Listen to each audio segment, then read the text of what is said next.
Ravi de vous retrouver, chers téléspectateurs, et bienvenue dans cette nouvelle édition dans votre émission hebdomadaire Bibliothèque à votre fenêtre sur le monde culturel, votre fenêtre sur les dernières productions culturelles ou même intellectuelles qui sont apparues sur la scène égyptienne durant les derniers jours. Aujourd'hui, chers téléspectateurs, nous avons un rendez-vous très intéressant avec cette œuvre intitulée Les Menottes. C'est un roman de genre de science-fiction, mais qui regroupe en fait des informations historiques très intéressantes, très importantes. Par exemple, les menottes, ce sont les fautes du passé. Ce sont les fautes ou ce sont les bracelets métalliques à travers lesquels est attaché Samah, l'héros de ces aventures mystérieuses de ce roman intitulé encore une fois Les Menottes. À travers même la magie de Phodo, on trouve que les victimes de Samah cherchent à prendre leur revanche, mais poussées par l'amour, poussées plutôt par la passion de sauver son amoureuse, son épouse, Samah essaye de prendre des missions presque impossibles. Ce sont des missions qui visent à corriger des événements fatals dans l'histoire du monde entier. Mais en même temps, on trouve que ces missions révèlent plusieurs informations historiques ou même révèlent les imaginations de l'auteur de cette œuvre, c'est M. Mohamed Abdelrazak. Et en même temps, on trouve qu'il y a une question très importante. Est-ce que Samah va réaliser ces missions presque impossibles? C'est ce qu'on va savoir après ce reportage à travers notre rendez-vous, à travers notre rencontre avec M. Mohamed Abdelrazak.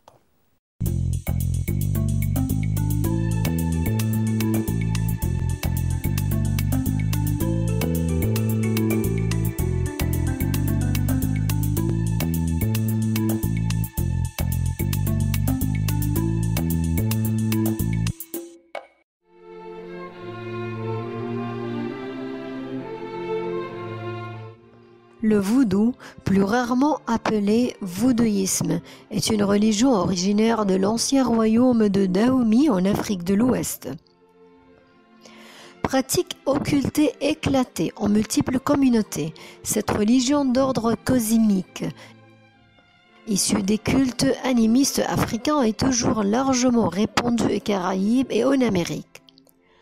Elle se caractérise par la pratique de la sorcellerie sur des poupées à épingles. Ces poupées représentent les ennemis. Elles sont brûlées en espérant que ces ennemis soient maudits. Le vaudou est une sorte de sorcellerie noire où les gens se servent de fantômes et de djinns. Certains historiens pensent que le vaudou a été découvert en Afrique à l'aube de l'humanité. D'autres disent qu'il remonte à plus de 10 000 ans. Mais d'autres théories encore ont émergé affirmant que l'une des raisons de l'apparition de cette religion est l'occupation européenne de l'Afrique et le début de la traite négrière. Les Européens ont cherché à faire disparaître les croyances religieuses africaines pour mieux contrôler les peuples africains. Les Africains ont été terrifiés. Ils se sont réunis à maintes reprises pour modifier et développer le rite religieux. Malgré la diversité de communautés religieuses, ils ont mêlé les rituels et la religion a vu le jour sous sa forme finale. Le terme voodoo est dérivé du mot vodon qui signifie esprit. Cette religion apparue aux Caraïbes s'est répandue et a couvert tous les pays d'Afrique, ce qui a contribué à son succès. Avec la propagation de la traite des esclaves, la religion s'est répandue jusqu'aux deux Amériques et s'est stabilisée à Haïti. C'est là où elle a gagné sa renommée de sorcellerie noire, capable de porter le mal. Avec l'apparition du vaudou à Haïti et dans les Caraïbes, il a commencé à disparaître de l'Afrique elle-même. Le vaudou dans le concept islamique est la sorcellerie et le recours aux démons dans le but de nuire à autrui. C'est une forme de polythéisme majeur. Dans l'islam, le vaudou est considéré comme un héritage païen et polythéiste. Les polythéistes ne croient pas en Allah et ont recours aux démons pour atteindre leur objectif. Tout ceci est illicite et interdit conformément aux principes de l'islam. Le sorcier est puni, qu'il soit vaudou ou autre.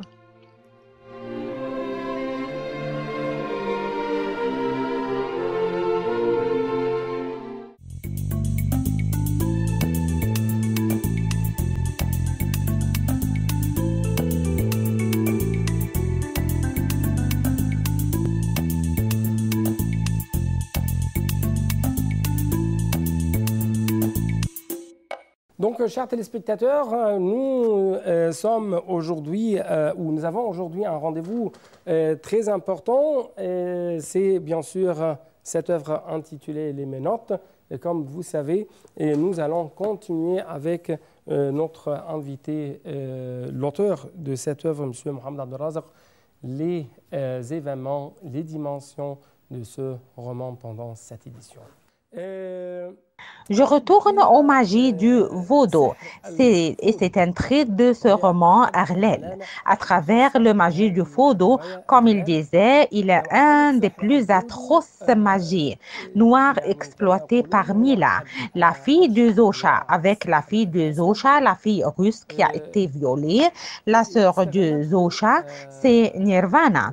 Et l'on peut atteindre à la mort de ses 4 fils, tout en se vengeant pour Zosha.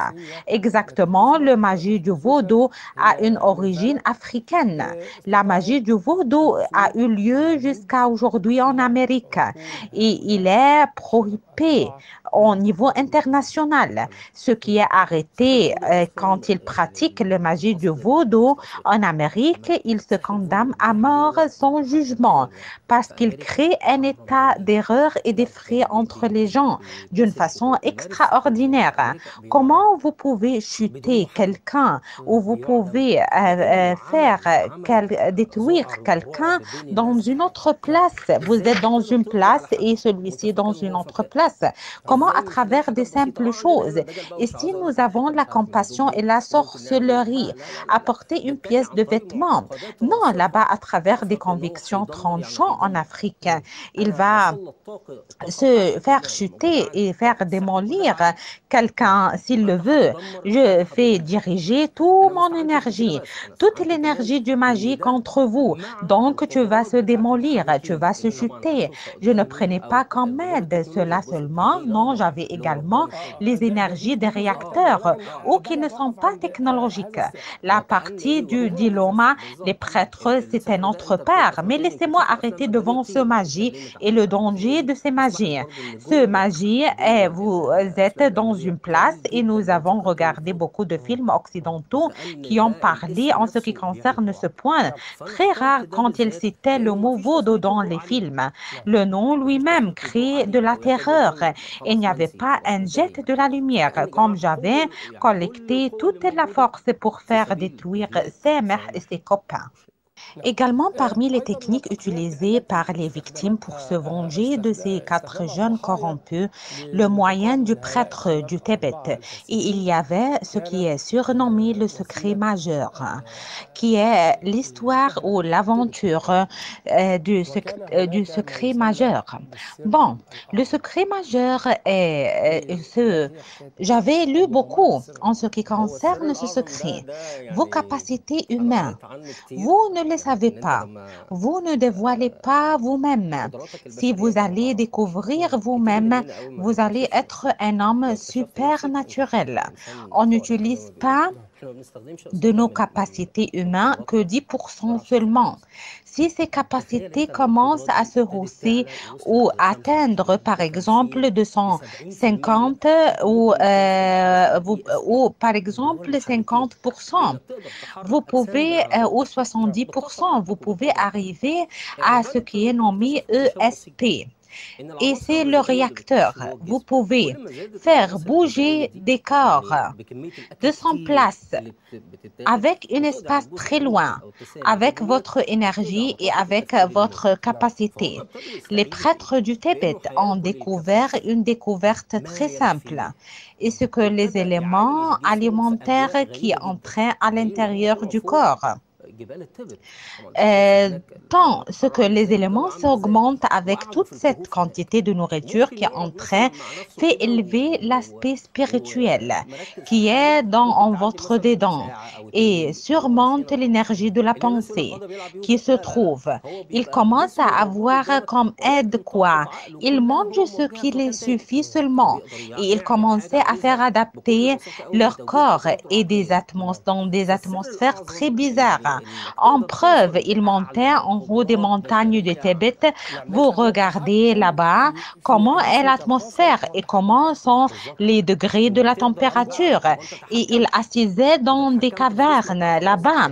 Il peut s'asseoir avec lui-même et tout en se concentrant sur une chose, quelque chose bien limité. Deux hommes peuvent, des gens qui disaient qu'ils jouent du yoga. Non, non, non, non. Son corps est devant vous, mais l'énergie de son cerveau se dirige vers une autre place complètement. Et il peut faire ce qu'il veut tout simplement à travers la direction de ses capacités mentales. Le secret majeur, c'est la capacité à atteindre au bout des capacités humaines. Chez vous, ce n'est pas une domination sur votre corps, mais c'est de dominer les autres que vous pouvez avec une longue espace. Vous dominez sur votre corps ou sur l'autrui et c'est très dangereux. Comment je peux vous dominer, je peux vous obliger à faire ce que je veux. Il disait que il y avait une partie fantaisie un peu, mais il y avait une autre partie réelle. Par exemple, le jeûne en islam, il y avait une âme et un corps. Quand ce corps formé ou créé par l'argile à l'âme, donc l'âme ne peut pas s'élever ou se hausser vers le ciel. Oui, exactement, c'est une opération de balance. Voilà votre âme et votre corps qui va s'élever en haut du qui. À travers le jeûne, vos envies vont diminuer la balance de votre corps. Malheureusement, c'est un moyen pour se rapprocher de notre bon Seigneur. Mais Zosh avait utilisé cette technique pour atteindre au but et c'est la réalisation de vengeance.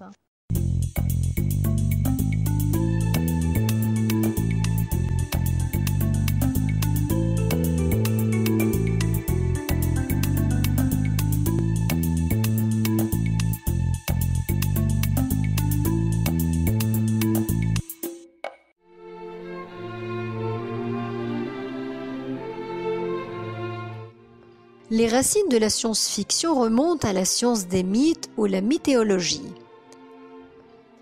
Les prémices de la science-fiction apparaissent dans Histoire véritable de l'écrivain Lucien de Samosate au IIe siècle, ainsi que dans certains contes des Mille et une nuits. Le roman Le coupeur de bambou, dans le folklore japonais au Xe siècle après Jésus-Christ, et quelques œuvres d'Ibn el-Nafis au XIIIe siècle après Jésus-Christ. Les Voyages de Gulliver, publiés en 1726 et écrit par l'écrivain anglais Jonathan Swift, est l'une des premières œuvres de science-fiction.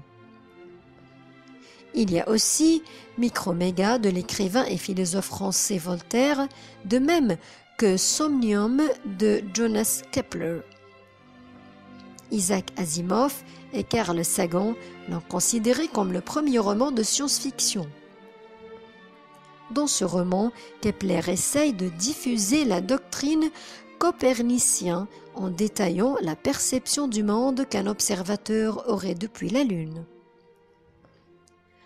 Un autre exemple est Les Voyages souterrains de Neil Klims, un roman écrit par le Norvégien Ludvig Holberg.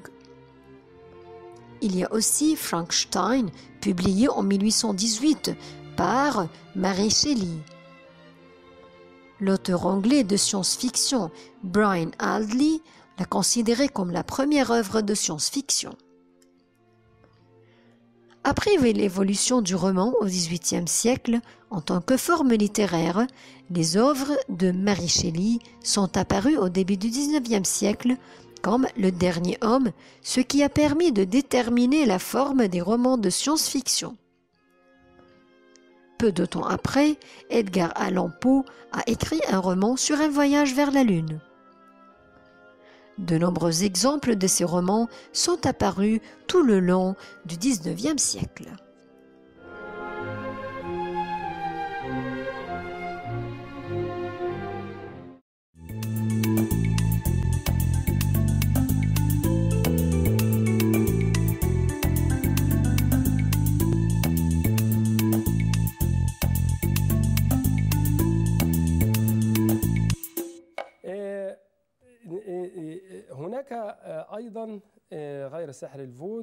Il y avait également, loin du magique du vaudou, 5 choses ou 5 missions impossibles.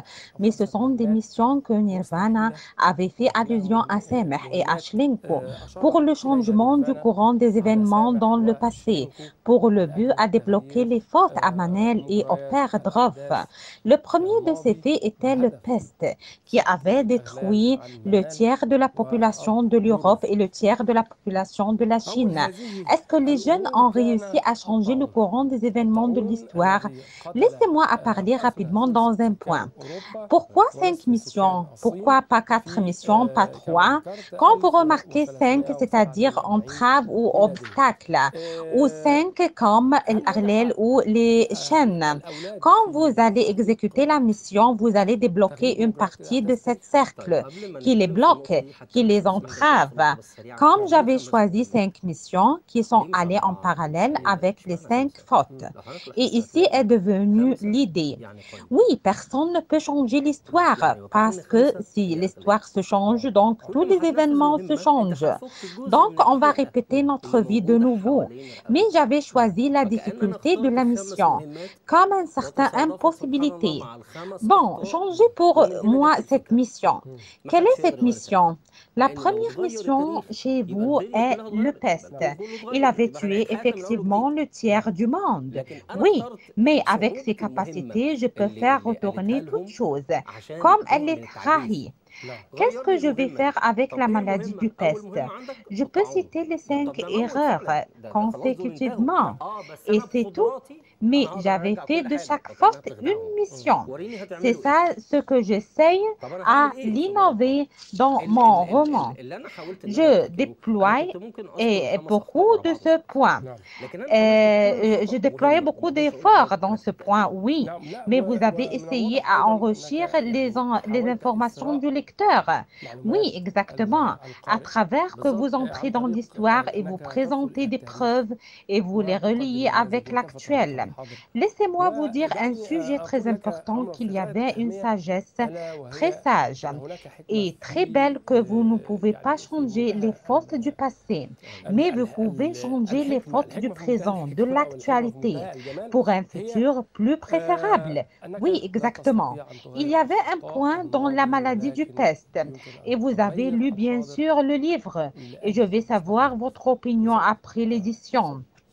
Quand il était sur le bateau, je les avais choisis de l'intérieur de l'événement, avec les mêmes vêtements, avec les mêmes personnalités, afin de déchiffrer cette énigme.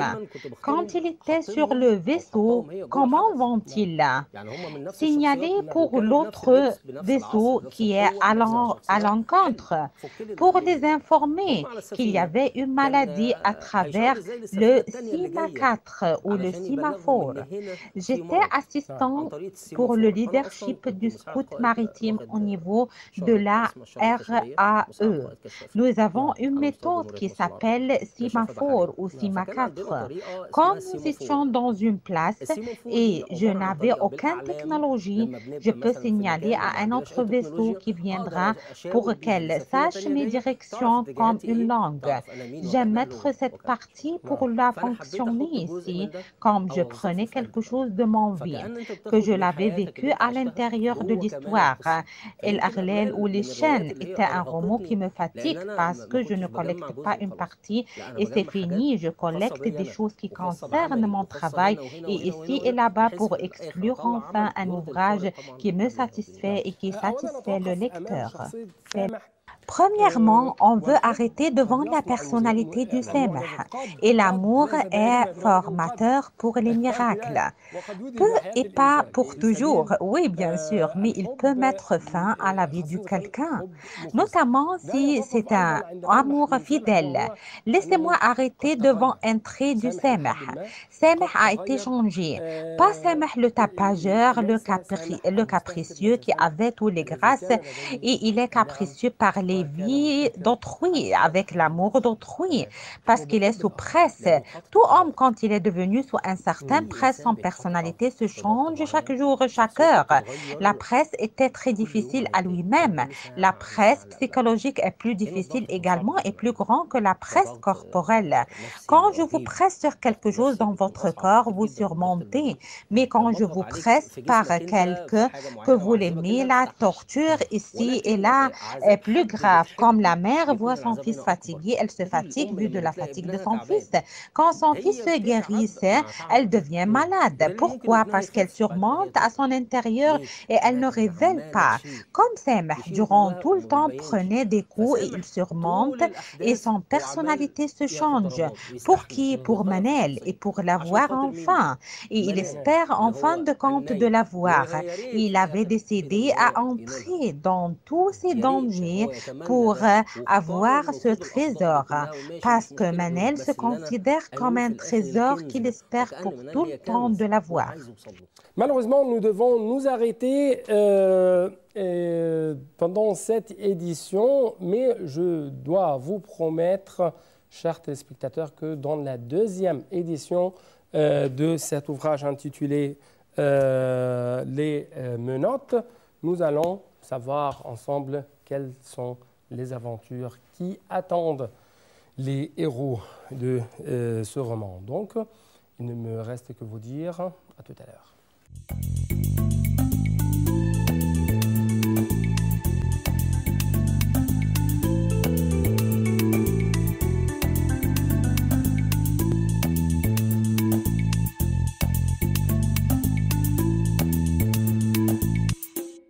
Donc, chers téléspectateurs, actuellement, vous avez un rendez-vous très important avec un de nos invités, mais cette fois-ci, ça sera un lecteur qui va vous montrer des idées très intéressantes à travers un livre qu'il a choisi. Donc, je dois actuellement vous laisser plutôt avec ce lecteur.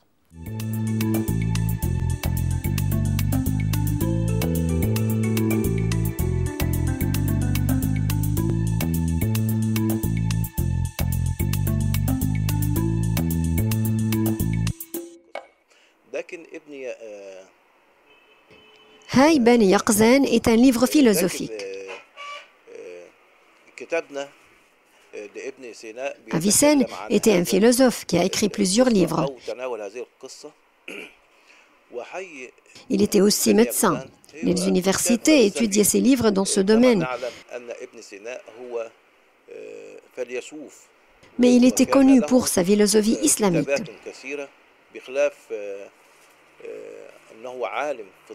Il a occupé un certain nombre de postes. Il a travaillé comme ministre, enseignant et savant.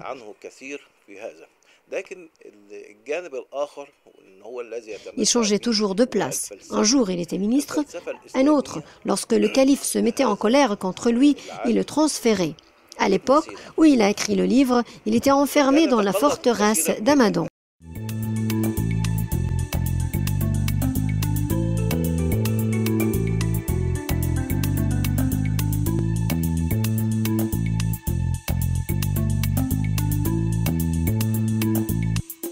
Donc, chers téléspectateurs, avant de vous quitter, je dois vous inviter à jeter un coup d'œil sur le box-office, sur les dernières évolutions en ce qui concerne le marché des livres, en ce qui concerne plutôt les livres les plus vendus, les plus achetés sur le marché international ou même sur le marché national.